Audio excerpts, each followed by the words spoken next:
Laika! Are you stark raving mad?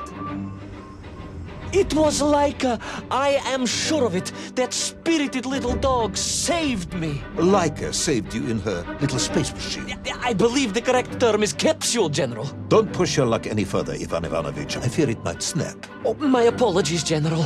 In my excitement to explain what I discovered on the far side of the Metagalacticus Interiors, I got carried away.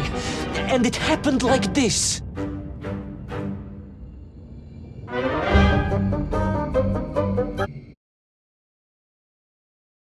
A rocky moon. At the center of the Earth. The source of all creation, General. A place where time flowed like rivers, and boulders of raw matter rained like comets upon the cratered rock. Another miraculous escape from death. Another happy accident. It was no accident, General. Laika took me there entirely deliberately. I'm sure of that. She continues to be a heroine and a savior and protector of our great nation.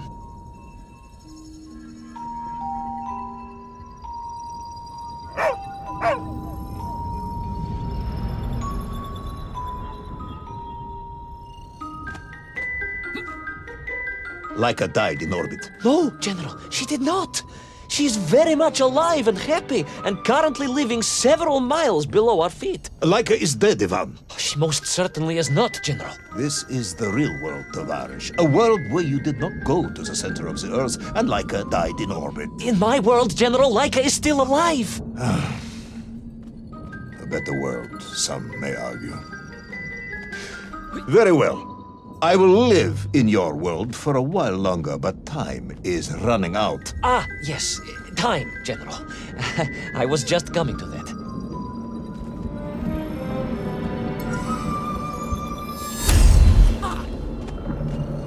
Laika... There in the distance it stood, enveloped in a mighty time storm. The world clock, General. The beating heart of all history. The axis mundi, the pillar of the world. Not enough to conquer Russia by drilling back to the surface with his magical mind-controlling atomic radio set then. No, General. You see, what if he could fuse little Orpheus directly with the world clock? Then his message would radiate with every tick and every tock. He would not simply be the Tsar. He would be the Tsar of all time, the eternal tyrant. The literal incarnation of everything our glorious revolution stood to overthrow.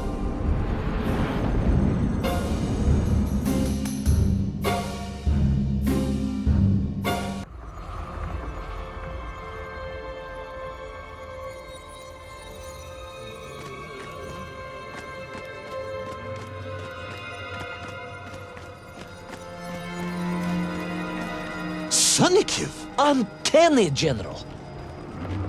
Somehow different. I felt no cold. The waves were motionless. Indeed, it was as if I had stepped free of those rivers of time and stood on entirely motionless ground. And there in the distance... What? Debris from Tsarya and tall slave mines had washed up here, almost as if I were meant to find it. And there, amongst it, the winking of steel led me to a blasting cap. And a plan began to form.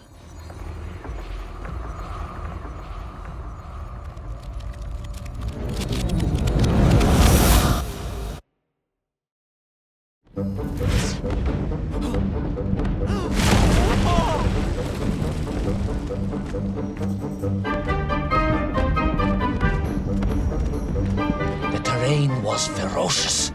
Explosive eruptions of fire and heat. Thunderous emissions and lethal... The terrain was ferocious. Explosive eruptions of fire and heat. Thunderous emissions and lethal gases. Much like your cousin Pavel, perhaps, as a result of consuming all of those stolen eggs. Aha! General, you have been listening after all!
Agartha again. But why? You are stalling, comrade. The clock is ticking. Tick-tock, tick-tock! Of course! In a flash of inspiration, I understood.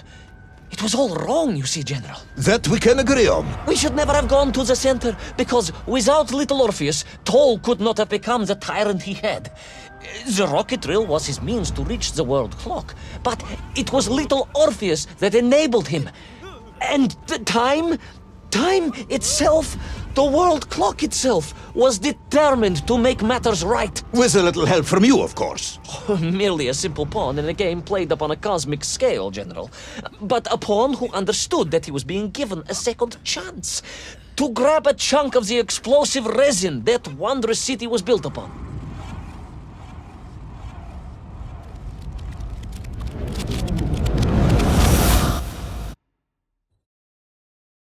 And I was back.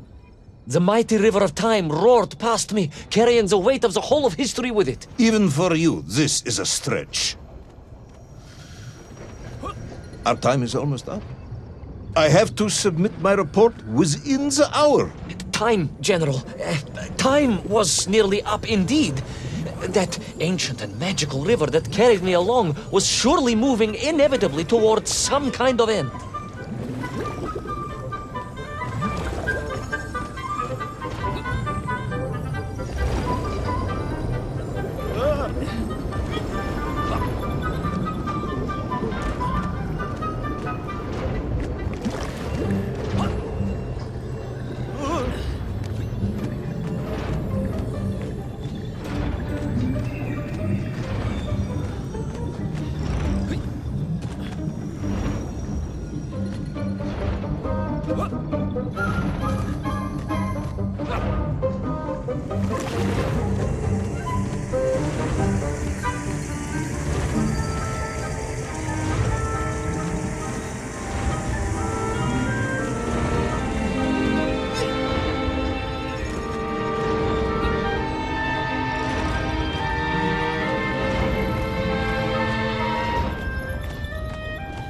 Enough.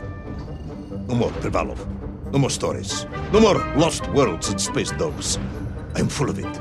It is nearly midnight, and you have not given me the adequate explanation for the whereabouts of little Orpheus and the atomic bomb. But, General, I am about to tell you what happened when I finally caught up with the villain Toll. I do not care, Tavarish. I simply do not care. You have worn me down, and it is time to call a halt to this. I bear you no malice, comrade. In many ways, I admire you, but time is running out. Yes, General, yes. Time. Because it was time itself that suddenly appeared to be on my side.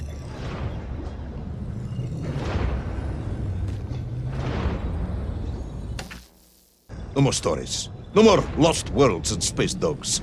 I'm full of it. It is nearly midnight, and you have not given me the adequate explanation for the whereabouts of little Orpheus and the atomic bomb. But, General, I am about to tell you what happened when I finally caught up with the villain Toll. I do not care, Tavarish. I simply do not care. You have worn me down, and it is time to call a halt to this. I bear you no malice, comrade. In many ways, I admire you, but time is running out. Yes, General, yes. Time. Because it was time itself that suddenly appeared to be on my side.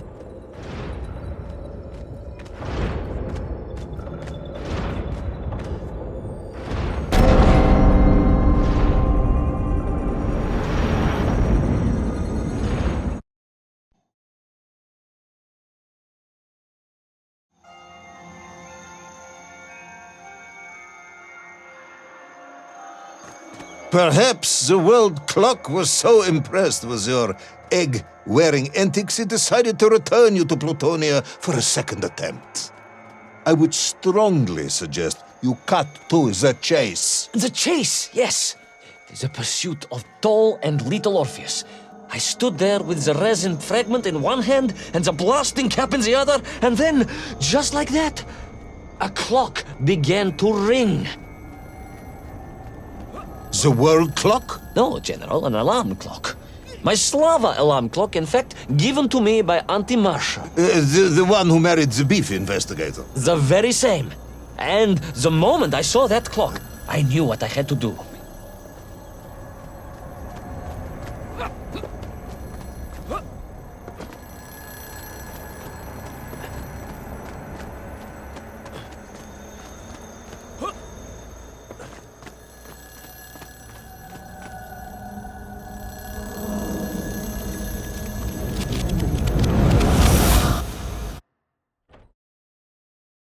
Yes, I'm waiting. A bomb, General. A bomb to destroy a bomb.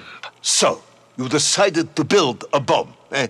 A bomb to destroy little Orpheus. It was a simple plan, really, General. Yes, you are very fond of your simple plans.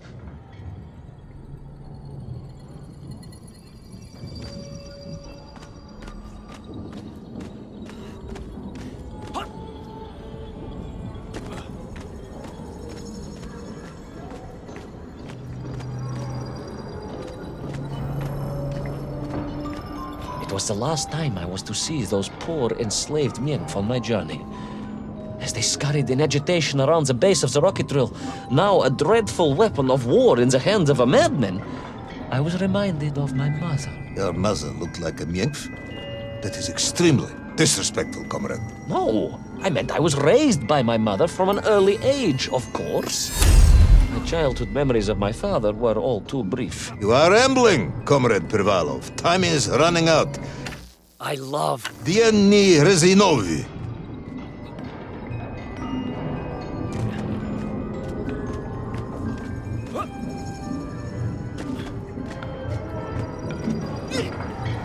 Time will run out for us all, General, will it not? And it ran out for my father on the shores of Volga. Your father fought at Stalingrad? He did, General. So did I. Well, so you see, General. Perhaps we are just the same, you and I. Perhaps we are all just Menkf in the end.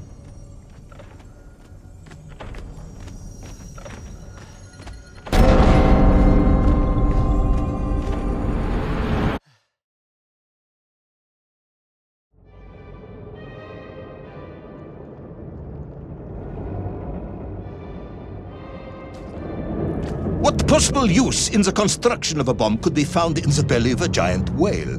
Were you perhaps planning on using a worm as a fuse?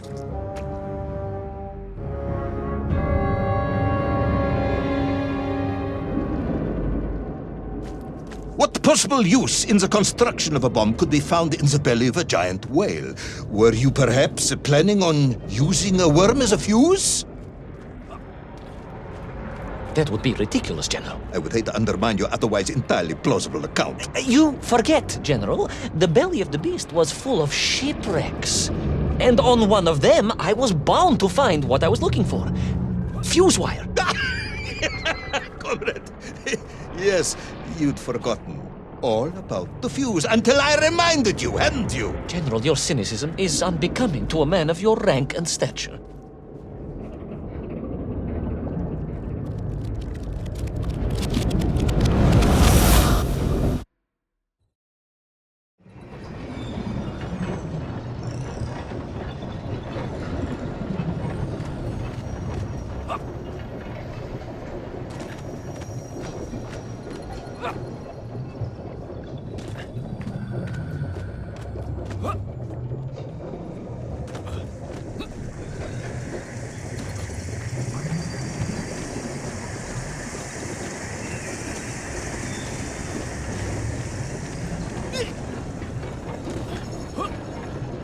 The clock was now ticking, General. Literally.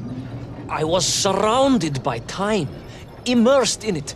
floating along a river of it on a raft made of history, seeking the next moment of opportunity to hurtle backwards amongst those lost worlds. I am a patient man, Tavarish. I lost 3 toes in the winter outside Sharkovskaya in 42.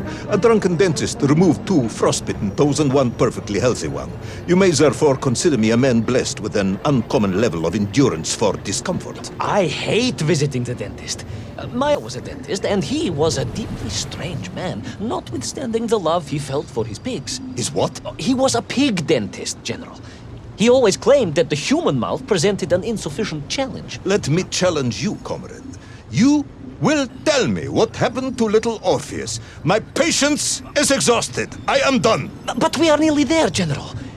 The world clock was shortly to strike again and transport me... Well, who could guess where?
And so to the ocean floor, and that strange submerged city, and those poor lost vessels.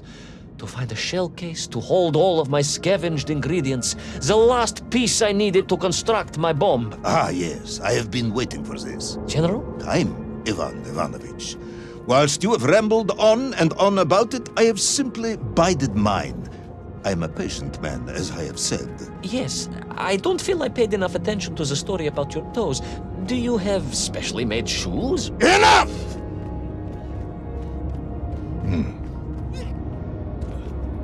Now I have your full attention.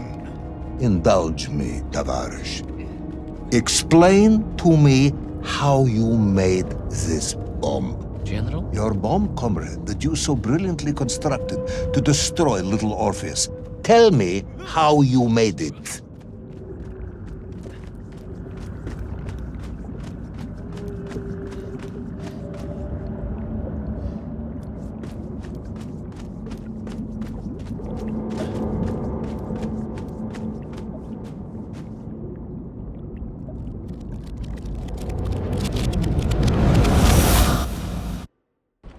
Well, In detail.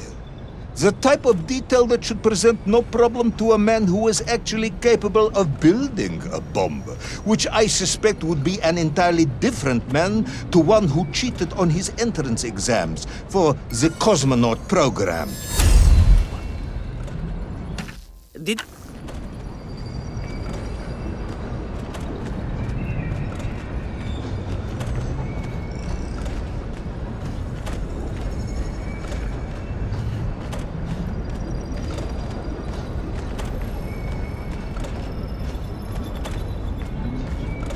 You are uncharacteristically silent, comrade.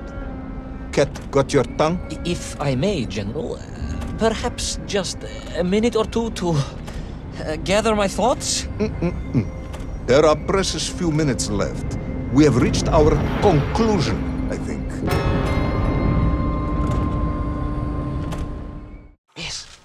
Yes, we have, General. I gazed up at the world clock and knew I had arrived at my destination. Whatever lay inside would see my journey end one way or another. But I had no idea of the marvels that awaited me. And The bomb, Ivan Ivanovich! Tell me how you built the bomb! it was a wonderful sight. The world... It is 2 minutes to midnight, Ivan. It is time to end the story.